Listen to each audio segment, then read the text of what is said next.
네, 옆에 분과 인사하겠습니다. 당신을 뵈니 하나님 뵙는 것 같습니다. 인사하겠습니다. 당신을 뵈니 예수님 뵙는 것 같습니다. 인사하겠습니다. 당신을 뵈니 천사를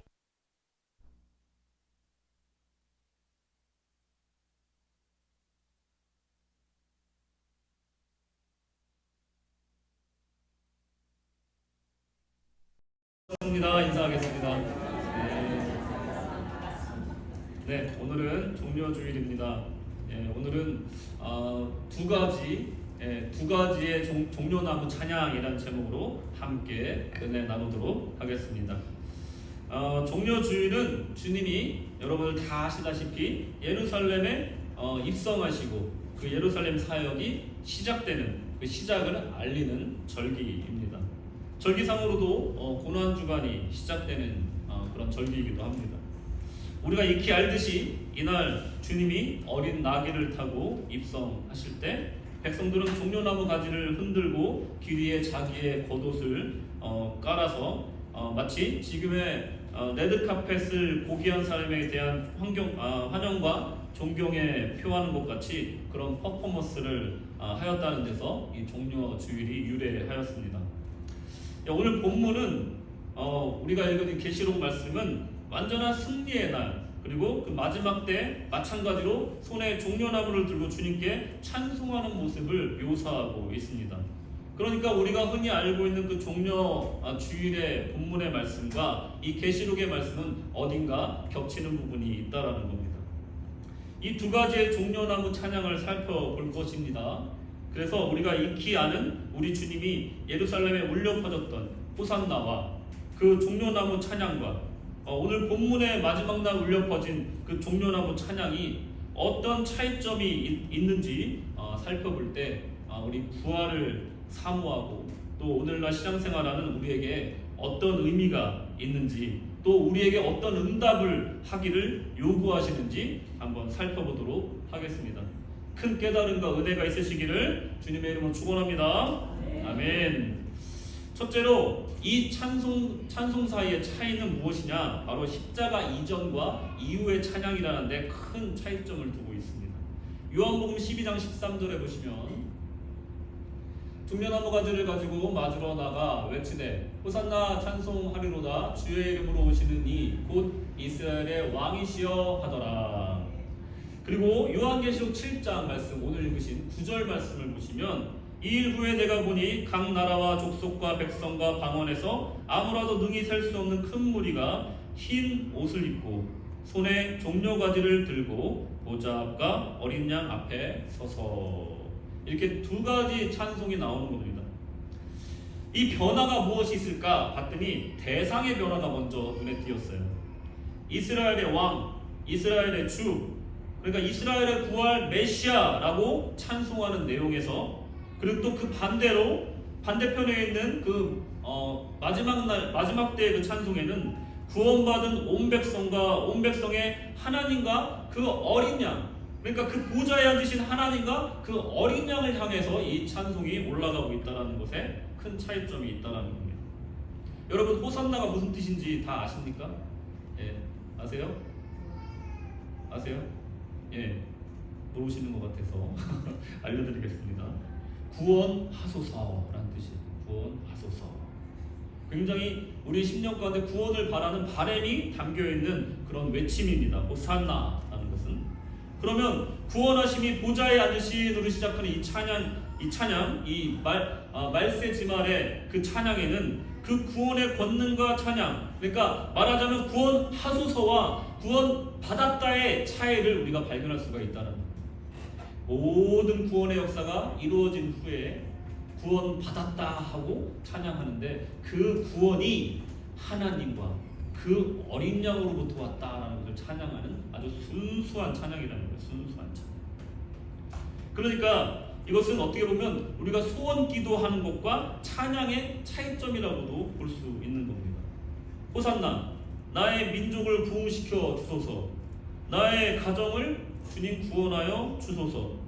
나의 가정을 주님께서 풍성하게 하여 주소서 하는 이런 소망이 담겨있는 그런 외침이었다는 겁니다. 하나님께 영광 돌리는 순수한 경배와 찬양이 바로 오늘 본문의 마지막 때의 찬양이라는 데서 이 차이점을 발견할 수가 있어요. 어떻게 찬양했나 한번 보시겠습니다. 12절에 가로되 아멘 찬송과 영광과 지혜와 감사와 존귀와 능력과 힘이 우리 하나님께 세세토록 있을지로다 아멘 하더라. 할렐루야. 이렇게 찬양한다는 거예요. 우리가 천국에 가면 무엇을 할까 한번 상상해 보신 적 있으십니까? 내가 오래전에 먼저 보냈던 나의 사랑하는 사람을 천국에서 만나야지. 또 내가 이곳은 어떤가 저곳은 어떤가 또 천국도 구경해 봐야지. 그런 여러 가지 하나님과 동행하면서 여러 가지 일들을 할 것이라고 상상하지만 뺄 수 없는 한 가지는 뭐냐면 하나님을 찬양할 거라는 거예요. 천사와 같이 하나님을 순수한 마음으로 찬양하는 모습이 우리 안에 천국의 삶에 있을 거라는 것은 분명한 사실이라는 겁니다. 그러면 가사가 뭘까? 바로 이 12절 말씀과 같은 가사로 우리 하나님께 찬양하겠습니다. 그 어떤 바람이나 소망이 담기지 않은 그야말로 하나님 그 자체를 찬양하는 순수한 찬양이 담겨있는 이 찬송가가 우리 입에서 계속해서 자발적으로 기쁨으로 우러나오고 내 심령에서 계속해서 가락이 울려나올 거랍니다. 또한 변화가 무엇인가 봤더니 자세가 변했어요. 찬양의 자세. 종려나무 가지와 옷가지를 놓고 딱 깔아드리면서 환영합니다 주님 했던 사람들이 이제 마지막 때가 되면 어떻게 찬양을 하냐면 11절 말씀 모든 천사가 보좌와 장로들과 내 생물의 주위에 섰다가 보좌 앞에 어떻게 했다고요? 엎드려 얼굴을 대고 하나님께 경배하여. 그 어떤 나의 인간적인 자존심이나 어떤 프라이드가 남아있지 않는 상태에서 그야말로 순수한 모습으로 하나님께 겸손한 모습으로 엎드려서 하나님만을 높여드리는 모습이 그들의 자세였다는 겁니다. 우리의 찬양의 자세가 이래야 된다는 겁니다. 천국을 소망하는 우리의 성도들의 찬양은 이런 모습이어야 된다는 겁니다. 십자가를 지러 가시는 길의 종려나무 찬양은 십자가 이전의 찬양입니다. 당연하지만 주님의 십자가 이후에 엄청난 말씀의 성취와 만민과 열방을 향한 성령의 역사와 복음의 증거가 나타난다는 것을 전혀 모르는 상태에서 한 그 종려나무 찬양이었다라는 거예요. 당연히 차이가 있을 수밖에 없다라는 겁니다. 반면에 십자가 이후에 말세 모든 구원의 역사가 완결되고 하나님 보좌에 앉으신 어린 양을 찬양하는 종려나무 찬양은 완전한 승리의 찬양이고 구원을 노래하는 찬양이라는 거예요. 그러니 그곳에는 다른 것이 들어갈 수가 없다는 거예요. 나는 구원받을 수 없는 존재입니다. 그 험한 십자가 지시고 그 수많은 선한 일을 행하셔서 우리를 구원하신 그 은혜를 찬양하는 내용밖에는 다른 내용이 들어갈 수 없다는 거예요. 지금 생각해 봅시다. 하나님 자체로 경배 받으시기에 합당하심을 믿으십니까? 할렐루야. 여러분들에게 하나님께 어떤 것으로 찬양과 경배를 지금 드리고 싶으십니까? 여러분들이 지금 어떤 하나님을 찬양하고 싶으신지 한번 생각해 보십시오. 예를 들면 그분이 전능하시고 또 우리가 악한데도 불구하고 우리를 용서해 주시는 인애의 하나님, 또 우리를 불쌍히 여겨주시는 긍휼의 하나님, 그리고 그 하시는 일들과 역사가 위대하시고 크신 광대하신 하나님 등등 헤아릴 수 없는 이름으로 주님을 찬양할 수 있다라는 겁니다. 찬양은 곡조 있는 기도라고 합니다. 기도에도 여러 종류가 있듯이 우리의 찬양에도 소망을 담아 올리는 찬양도 있고 이렇게 순수하게 하나님의 영광을 돌리는 경배 그리고 높여드리는 찬양이 있다라는 것입니다. 천국에선 바로 이런 찬양들이 있을 거랍니다. 하지만 불행하게도 2000년 전에 예루살렘의 군중들에게는 경배와 높임의 찬양도 있었지만 또 다른 그들 마음속에 큰 자리를 차지하는 다른 목적이 분명히 있었습니다. 십자가와 부활 그리고 재림의 날이 오면 우리의 찬양은 순수한 경배와 높임만 나타나게 될 것이라는 것입니다. 그것이 오늘 이 두 가지 종려나무 찬양의 가장 큰 차이점이라는 겁니다. 두 번째로 이 찬양의 차이점은 뭐냐면 흰옷 입은 성도, 그러니까 부르는 사람이 어떤 사람이냐라는 거예요. 흰옷 입은 성도가 하는 찬양이라는 거예요. 그날에 그곳에 모였던 군중들은요, 급하게 소식을 듣고 온 사람도 있을 거예요. 그래서 급하게 차려 입고 왔을 수도 있어요. 그리고 평소에 입던 옷을 입고 왔을 거라는 거예요. 누가 예수님이 입성하신다는 얘기를 들었는데 예수님조차도 평상시 입던 옷을 입으셨고 그리고 특별할 것 없는 나귀 새끼를 타고 오시는데 그 누가 그분을 맞이하는 사람이 아주 화려한 옷을 준비해서 입고 왔겠습니까? 그야말로 입던 옷을 입고 그곳에 왔을 거라. 근데 마지막 때에는요, 주님께서 우리에게 옷을 주시는데 빛나고 순결한 옷을 주십니다. 그것이 우리가 천국 갈 준비입니다. 오늘 찬양하셨죠? 당신은 천국에 들어갈 예복이 준비되었는가? 찬양하셨죠? 요즘에 찬양 준비를 아주 그냥 영적으로 잘하시는 것 같아요. 딱딱 맞아 아주 말씀하고. 칭찬합니다. 네. 아무튼 우리가 예복이 준비되었는가 하는 찬양이 있는 것처럼 우리에게 흰 예복이라는 건 굉장히 중요합니다. 근데 그 흰 예복을 입고 찬양하는 사람들의 가장 큰 특징은 뭐냐면 그 이름을 찬양한다는 거예요. 호산나는 하나님 나를 구원하소서라는 뜻이라고 말씀드렸는데 이스라엘 구원자에게 그날의 예루살렘에서는 수많은 생각과 기대와 소원을 담아서 사람들이 호산나 외쳤다라는 거예요. 순수하게 그냥 구원하소서가 아니라 여러 가지 생각들이 믹스돼서 그 예수님께 호산나 구원하소서 외쳤다라는 거예요. 개인과 나라와 민족의 왕으로 오시는 메시아라고 생각을 한 겁니다. 하지만 이 기대는 하나님의 계획에 맞지 않는 기대였어요.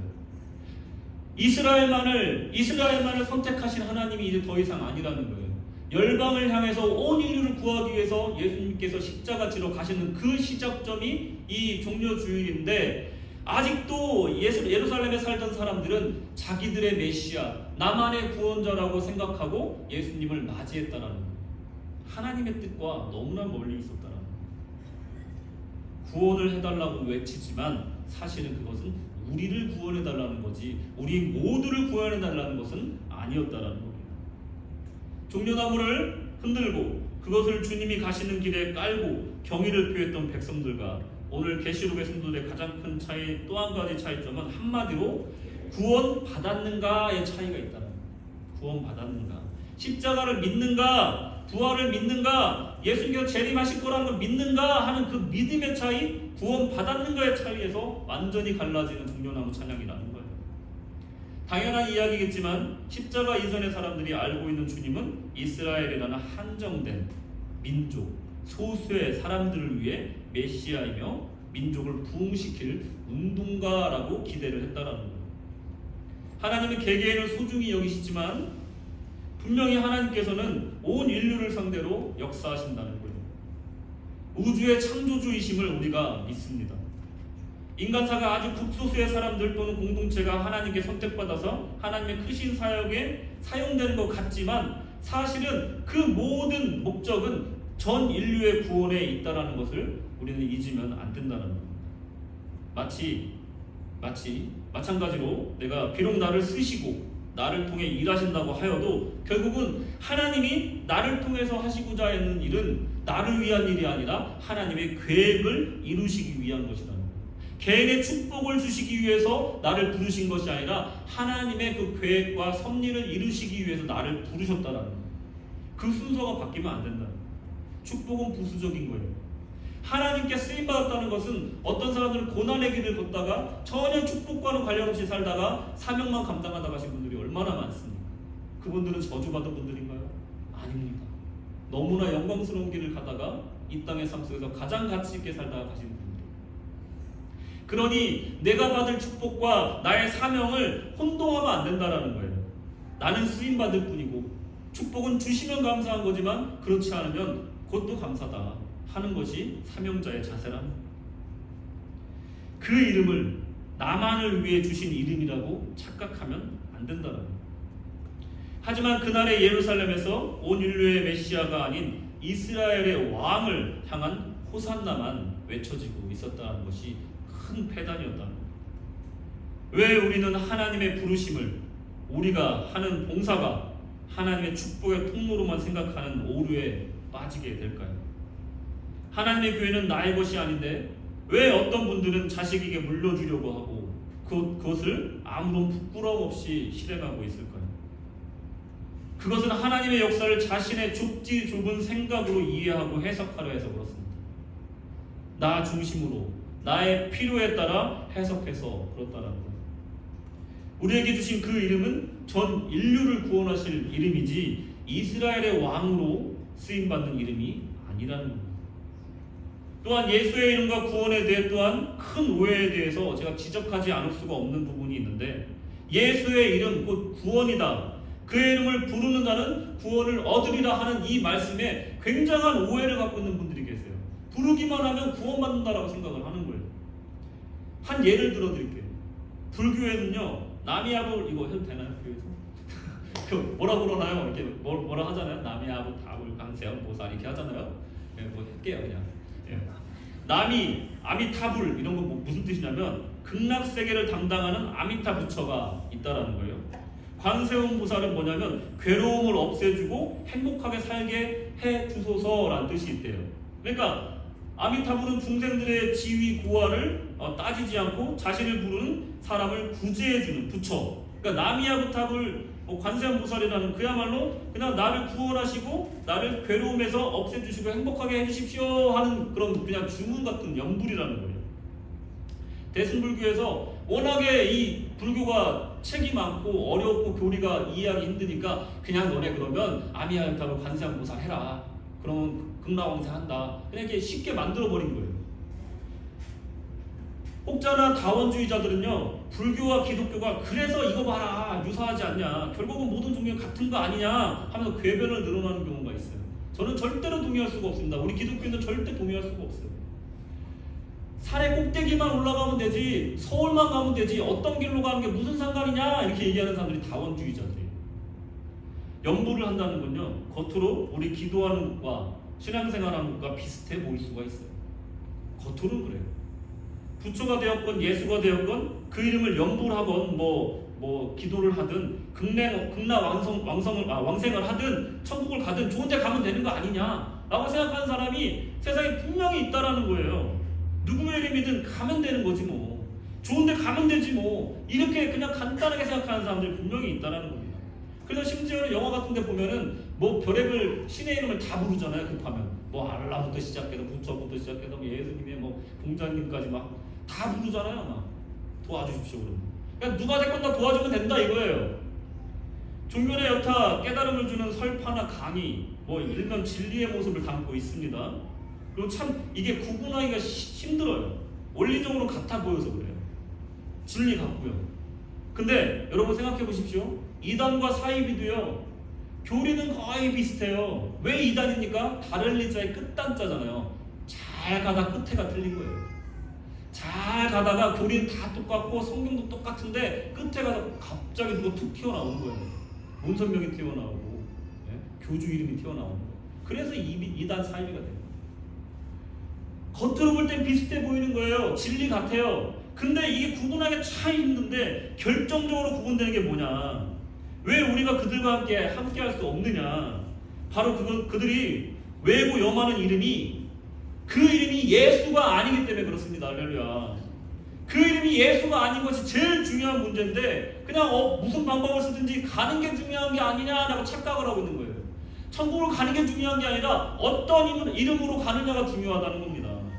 사도행전 2장 21절의 말씀을 잘 보세요. 누구든지 주의 이름을 부르는 자는 구원을 얻으리라 하였느니라. 혹자는 저거 구원받는 것만 바라보는 거예요. 근데 더 중요한 게 있으니 그게 뭐냐면 주의 이름이라는 겁니다.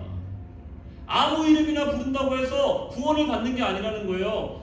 누구든지도 맞아요. 그렇지만 주의 이름을 불러야지만이 구원을 받는다는 게 가장 중요한 구절이라는 겁니다. 이걸 착각하면 여러분, 세상에 이 사단들, 이단 사이비들이 이거 가지고 장난치는 거예요. 어떻게 보면 맞는 말 같아, 어떻게 보면 정말 저것도 진리 같아 하면서 사람을 헷갈리게 하고 현혹하는 거예요. 꼬는 거예요. 그래서 근데 중요한 건 누구냐인데 어디든 가면 되는 거 아니냐로 그냥 희석시켜 버리는 겁니다. 그 이름만 부르면 되는 것이 아니라 그 이름을 불러야지만이 누구든지 천국에 갈 수 있다는 것을 말하고 있는 것입니다. 오늘 본문 계시록의 구원받은 성도들은 종려나무 찬양은 그 누구의 이름도 아닌 하나님과 하나님 보좌에 앉으신 어린 양 예수 그리스도의 이름을 부르고 있다는 것이 가장 중요한 부분이라는 거예요. 그날의 예루살렘의 백성들에게 예수라는 이름, 나사렛 예수라는 이름은 어떤 의미였을까요? 오늘날 우리에게 예수라는 이름 어떤 능력으로 매일매일 삶 속에 나타나고 있습니까? 한번 생각해 보자는 겁니다. 어쩌면 그들에게 그 이름은 예수가 아니어도 됐을지도 몰라요. 누가 되었건 자신들을 이 로마의 속박과 이 처참한 현실 속에서 구해줄 수만 있다면 그 이름이 엘리야든 모세든 다윗이든 상관이 없다라고 생각했을지도 모른다는 겁니다. 그런 마음으로 호산나 호산나 외치는 것이 무슨 소용이 있다는 말입니까? 이건 정말로 중요한 문제라는 겁니다. 여러분, 정말로 여러분들이 그 이름 외에 다른 이름이 필요가 없습니까? 우리의 심령 깊은 곳에 있는 나의 영에게 직접 물어보시기 바랍니다. 나는 정말 내가 기독교인으로 살지 않아도 괜찮을까? 한번 질문해 보시라는 겁니다. 누가 되었건 그 어떤 성찰이나 기도도 없이 그저 사람들이 나가 종려나무들을 들고 환호하는 분위기에 휩쓸려서 주님을 맞이하는 그 사람들은 나중에 어떻게 되었을까요? 여러분, 아마도 그날 예루살렘에 종려나무 찬양으로 주를 맞던 사람들의 상당수가 다시 급변해서 여론에 의해 광분한 군중으로 돌변했을 거라는 거예요. 상당수가. 호산나가 못 박아라로 바뀌었을 겁니다. 호산나 나를 구원하소서가 못 박아라로 바뀌었을 거라는 거예요. 이 찬양은 소용없는 찬양이라는 겁니다. 나의 바람을 담은 찬양은 소용없는 찬양이라는 거예요. 하나님을 높이는 찬양이 진정한 찬양이지, 진정한 종려나무 찬양은 하나님을 높이는 찬양이지 나의 소망과 나의 요구를 관철시키는 그런 찬양이 아니라는 겁니다. 그러니 이것에는 완전한 차이가 있었다라는 겁니다. 자신들이 열의를 다해서 맞았던 예수가 아무 힘이 없다는 것을 알아차리는 순간 수많은 사람들이 언제 그랬냐는 듯이 손에 들고 있던 종려나무 가지를 채찍으로 변화시켜서 예수님의 등을 쳤을 겁니다. 호산나 찬양하던 입술은 침을 뱉고 참수하고 조롱하는 입술이 되어서 비수처럼 나아가 예수님의 가슴에 꽂혔을 것입니다. 이런 찬송이, 이런 종려나무 환영 행사가 무슨 소용이 있겠습니까? 처음에 순수하게 신앙생활 하다가 안타깝게도 나중에 세상과 짝하고 교회에서 대장놀이하고 하나님의 교회에 유익이 되지 않는 말과 행동을 하다가 아무리 그 입에 천사의 찬양과 또 호산나 호산나 나를 구원하소서 외치는 그런 말을 한다고 해서 그것이 무슨 소용이 있겠냐 이겁니다. 계시록의 그날의 성도들은 이들과 다르다고 기록이 되어 있습니다. 똑같이 손에 종려나무를 들고 있지만 그들의 찬양은 다르다는 거예요. 그들이 부르는 이름은 분명히 하나님이고 예수님이었다는 겁니다. 찬양의 대상은 그저 아무나 되었든 자신을 구원하는 이름이 아니라 그 이름은 오직 예수밖에 없다는 것을 찬양하고 있는 것입니다. 9절 10절에 보시면 이후에 내가 보니 각나라와 족속과 백성과 방언에서 아무라도 능히 셀 수 없는 큰 무리가 흰옷을 입고 손에 종려가지를 들고 보좌 앞과 어린 양 앞에 서서 큰 소리로 외쳐 가로되 구원하심이 보좌에 앉으신 우리 하나님과 어린 양에게 있도다 하니 할렐루야. 이렇게 찬양을 했다는 거예요. 주어가 없는 호산나가 아니라 하나님께 분명히 그 이름을 부르면서 찬양을 했다는 겁니다. 이제 나의 모든 신앙의 긍주가 마치고 하나님의 구원을 어린 양의 희생으로 순수하게 찬양하는 이 벅찬 그날에 임했을 때의 찬양이 바로 이런 모습이었다는 겁니다. 우리 천국을 사모하는 우리 성도들의 삶이 이런 모습이어야 될 줄로 믿습니다. 우리의 찬양이 이런 찬양이어야 될 줄로 믿습니다. 하나님의 나라를 이 땅에 이루며 살아가는 성도에게 마땅히 올릴 순수한 찬양은 이런 모습이어야 합니다. 그 다음으로 그 성도들은 보혈로 씻긴 순결한 성도의 찬양을 할 수가 있었다라는 거예요. 완전히 죄사함을 경험한 성도들이 올리는 찬양이라는 거예요. 그날의 성도들은 흰옷을 입었다는 것이 그 증거입니다. 성경에는 의복에 대한 규정과 상징이 꽤 많이 들어있습니다. 부활하신 주님 무덤을 지키던 천사도 흰옷을 입었었고요. 십자가에서 운명하셨던 주님도 세마포로 된 그 흰옷을 입으셨습니다. 마지막 때 성도도 흰옷을 입는데 왜 하필이면 흰옷을 입을까? 이것은 세상과 구분되는 사상과 삶을 살아야 하고 하나님 뜻대로 살아가야 한다는 것을 의미합니다. 그것을 제일 잘 알려주는 것이 출애굽기 27장 9절에 나와 있는 성막에 대한 기록이에요. 너는 성막의 뜰을 만들지니 남을 향하여 뜰 남편에 광이 100규빗의 세마포 장을 쳐서 그 한편을 당하게 할지니. 사진 보여주시겠어요? 이걸로 사방을 막은 겁니다. 이렇게 성막을 저 하얀 포장으로 막은 거예요. 근데 이게 세마포로 만든 거예요. 세마포. 그 마포 옷에는 두 가지가 있는데 굵은 배옷과 세마포 옷이 두 가지가 있어요. 굵은 배옷은 동물, 그러니까 낙타나 염소, 소 이런 털로 꼬은 거라 거칠어요. 그래서 슬픔 그리고 깊은 회개를 나타낼 때 굵은 배옷을 입어요. 근데 세마포는 장례식이나 아니면 고급 원단이기 때문에 아주 지위가 높은 사람들이 입는 고급 옷이었어요. 그리고 대부분 흰색을 띄었다는 겁니다. 다른 색도 있습니다. 근데 이것을 성막에다 쳤다라는 건 무엇입니까? 여러분, 저 헝겊으로 활을 막을 수 있습니까? 아니면 달려오는 전차를 막을 수가 있어요? 저거는 어떤 방어의 목적이라기보다는 굉장히 상징적인 의미를 갖고 있다는 거예요. 무슨 의미냐면 나는 세상과 구분되었다라는 것을 표현합니다. 옷이 뭡니까? 옷은 그야말로 갑옷도 아니에요. 무기도 아니에요. 내가 이 유니폼을 입는다는 건 뭡니까? 구세군 사관이다 라는 것을 나타내는 거예요. 나는 구세군의 군우다 라는 것을 나타내는 거예요. 그러면 이 천막을 그 성막에다 둘렀다는 건 뭐냐면 이곳은 거룩한 곳이다, 세상과 구분된 곳이다 라고 표현하고 있는 거예요. 그러니 이 안에 들어오는 것은 곧 거룩한 곳에 들어온 것이다 라는 것을 의미하고 있는 거예요. 우리 모두가 다 성전입니다. 각자가 성령이 거할 곳입니다. 우리 육체가. 근데 왜 우리는 교회를 져놓고 여기서 같이 예배를 드립니까? 이곳은 거룩한 곳이라는 것을 우리가 표현하고 있는 거예요. 각자 가는 곳마다 다 성전이 될 수가 있고 교회가 될 수가 있지만 그래도 우리가 모여서 에클레시아를 이루는 것은 무엇이냐면 하나님의 귀한 뜻을 함께 한 입으로 찬양하고 우리의 성도의 모임이 거룩하다. 이 거룩한 곳에 모여서 하나님의 자녀들이 찬양하고 경배한다는 것을 나타내는 것이라는 거예요. 세상과 구분되었다. 그것을 보여주는 거예요.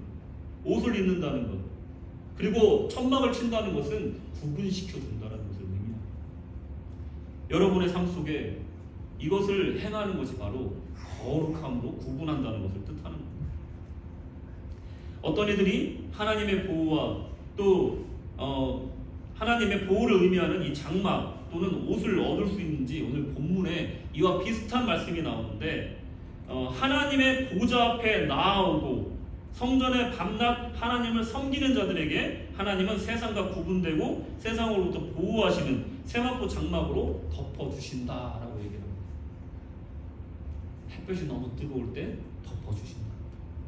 저는 농사를 안 잡아서 잘 모르지만 작물이 햇볕이 너무 세면 녹아버린다면서 그 너무 뜨거운 햇볕 속에서 물을 주면 그게 더 안 좋다면서 차라리 그늘을 피하게 해줘야 되는 게 최우선이라면서 그것과 마찬가지예요. 우리가 햇볕이 너무 강할 때 우리 주님께서 우리를 이 세마포막으로 덮어주신다. 우리를 보호해 주신다. 근데 그 사람들이 어떤 사람이냐면 하나님께 항상 보좌 앞에 나아가 성전의 밤낮 하나님을 섬기는 자들, 이런 사람들에게 그 장막으로 덮어주신다. 이 장막은 세상과 구분할 뿐만 아니라 또 우리를 그 슬픔과 고통 중에 위로하고 우리를 또 우리를 그곳으로부터 보호해주는 역할을 한다는 거예요. 또 7장 16절에 보시면 저희가 다시 줄이지도 아니하며 목마르지도 아니하고 해가 아무 뜨거운 기운에 상하지도 아니할지니. 어린 양 예수의 목자 되시어서 우리를 또 생명수 샘으로 인도하신다라고 8절에 또 말씀을 하십니다. 8절이 아니군요. 예. 생명수 샘으로 인도한다라고 또 말씀하십니다. 그리고 하나님께서 우리의 눈에 모든 눈물을 씻어주실 거라고 얘기를 해요. 마지막 때에 성도가 입게 되는 옷은 바로 이 흰 옷인데 계시록에서는 성도의 옷에 대해서 성경에서는 성도의 행실과 관련이 있다라고 또 얘기를 해요. 그러니까 보호해 주시는 역할도 있고 구분하는 역할도 있지만 또 한 가지는 뭐냐면 우리 입장에서 보면 뭐냐면 착한 행실과도 관련이 있다라는 거예요. 8절에 보시면 그에게 허락하사 빛나고 깨끗한 세마포를 입게 하셨은즉 이 세마포는 성도들의 옳은 행실이로다 하더라. 그러니까 천국에 들어갈 준비라는 것은 이런 것들이라는 거예요. 마지막 날의 성도의 흰옷은 이 성화를 의미하는 겁니다. 이제 천사와 같이 빛나고 깨끗한 모습으로 천국에서 영원토록 하나님을 찬양하며 살게 된다는 것을 의미하는데, 우리의 행실이 그 결과로 나타나서 우리에게 상으로 임한다는 것. 이건 구원과 별도로 우리 삶의 결과물로 우리의 선한 행실에 대한 하나님의 상으로 우리는 흰옷을 입게 된다는 겁니다. 이 흰옷은 본래 흰옷이 아닐 가능성이 높아요. 원래 흰색이 아니었어도 있다라는 거예요. 그리고 이 옷은 세상과 짝하여 쉬운 길만 걷던 이들을 받을 수 없는 신앙의 종려나무 면류관과도 같은 거라는 거예요. 14절에 보시면 이렇게 말씀하세요. 내가 가로되 내 주여 당신이 알리이다 하니 그가 나더러 이르되 이는 큰 환난에서 나오는 자들인데 어린 양의 피에 그 옷을 씻어 희게 하였느니라. 예수님의 보혈로 씻었기 때문에 희어진 거예요. 그리고 큰 환난을 이기고 나왔기 때문에 이 은혜를 받을 수가 있었다라는 거예요. 큰 환난에서 삶의 어려움 중에도 예수님의 그 어린 양의 피로 씻겨져서 매일매일 정말 정결해지는 그 삶을 살았다는 거예요. 그리고 그 모습으로 그 성도의 모습으로 되기 위해서 예수 그리스도의 장성한 분량에 이르기까지 정말 애쓰고 힘쓰는 신앙생활을 해왔다는 거예요. 신앙생활에 힘이 세고 능력 있는 사람이 승리자가 되는 것이 아니라 끝까지 변하지 않고 견디는 사람이 승리자가 된다는 것을 우리가 여기서 알 수가 있는 겁니다. 어려워도 힘들어도 그것을 통과해 나와야지만이 승리의 면류관과 흰옷을 입을 수 있다는 거예요. 여러분, 그 예 중에 하나가 바로 김구 선생님입니다. 명목상 경호실장 역할을 하시던 분인데 거의 수위에 가까운 분이었어요. 뭐 작은 건물, 임시정부라고 해봐 작은 건물인데 거기서 모두가 다 떠나가고 미국으로 떠나가고 중국 본토로 떠나가고 뭐 소련으로 떠나가고 난 다음에 거의 아무도 안 남았을 때 다 쓰러져가는 그 임시정부를 지키던 사람이 바로 김구 선생님이었어요. 모든 후원이 끊겼는데 그때도 그분은 임시정부 그 건물을 지키고 있었어요. 나중에 임시정부 주석이 됐죠. 시편 84편 10절에 보시면 주의 궁정에서 한 날이 다른 곳에서 첫날보다 나은즉 악인의 장막의 거함보다 내 하나님 문지기로 있는 것이 좋사오니. 김구의 마음은요, 이 다윗의 마음 이것과 같은 마음이었다라는 거예요. 교회를 또한 나의 직분을 끝까지 기쁨으로 지키는 자들을 하나님은 끝날에 흰옷으로 상 주신다는 거예요. 예수의 보혈의 의미를 알고 참고 참으며 신앙을 지키고 그 사랑을 배우고 따르며 힘들어도 신앙 지킨 성도들 큰 환난을 만나도 낙심치 않고 또는 자신의 힘에 의지하지 않고 시시로 그를 의뢰하고 고독한 기도의 처소로 들어가 하나님 앞에 내 마음을 치면서 토해내는 그 사람, 하나님만 의지하고 하나님만 피난처로 여기는 그 사람, 그 성도가 마지막 날에 면류관을 쓰고 흰옷을 입는다는 겁니다. 여러분, 시편 62편의 8절의 말씀에 보시면 백성들아 시시로 저를 의지하고 그 앞에 마음을 토하라. 하나님은 우리의 피난처시로다. 할렐루야. 왜 혼자서 아파하십니까? 토하라는 거예요. 토해내시라는 거예요. 울부짖으시라는 겁니다.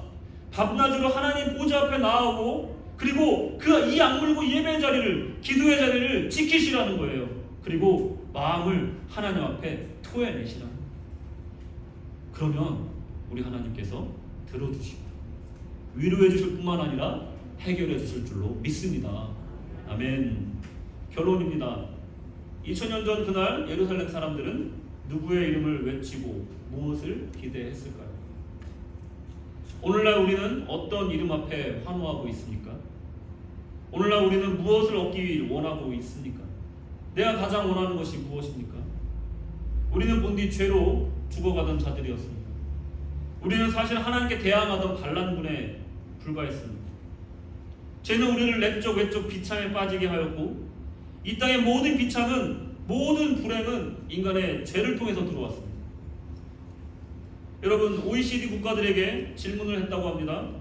인생의 가장 귀중한 가치가 무엇입니까? 물어보니까 대부분의 나라들은 1위부터 3위까지 공통적으로 가족과 행복과 인간관계라고 대답했다고 합니다. 그런데 놀랍게도 대한민국만 돈이 1위를 차지했습니다. 돈이 가장 중요하다고 답한 나라가 대한민국밖에 없었대요. 그 2등은 뭐냐? 자기 건강이라고 대답했다고. 가족은 저 밑에 가 있었다고 합니다. 어쩌다가 이 나라가 이렇게 됐습니까? 대한민국이 복음으로 부흥하던 때에는 소망을 이야기하고 천국을 소망했던 이 민족이 어쩌다가 이렇게 돈 하는 나라가 되었습니까? 건강, 자기 행복만을 생각하는 그런 나라가 되었습니까? 부모 자식 관계도 결국은 돈이다 라고 외치는 사람이 수두룩하게 많습니다. 부모 자식 관계 결국은 돈이야 라고 말하는 사람들이 너무나 많아요. 누가 되었건 나를 행복하게 평안하게 해줄 사람만 있다면 종려나무 들고 기쁘게 맞이하는 시대에 우리는 살고 있다는 겁니다. 그 이름이 무엇이든 그 방법이 무엇이든 나에게 유익하다면 나의 고독과 집어도 땅에 깔아주고 환대할 시대에 우리는 살고 있다는 겁니다. 하지만 더 이상 나의 도움이 되지 않고 별 권력이 없어 보이고 권능이 없어 보이는 사람은 가차없이 버림을 받는 그런 세상입니다.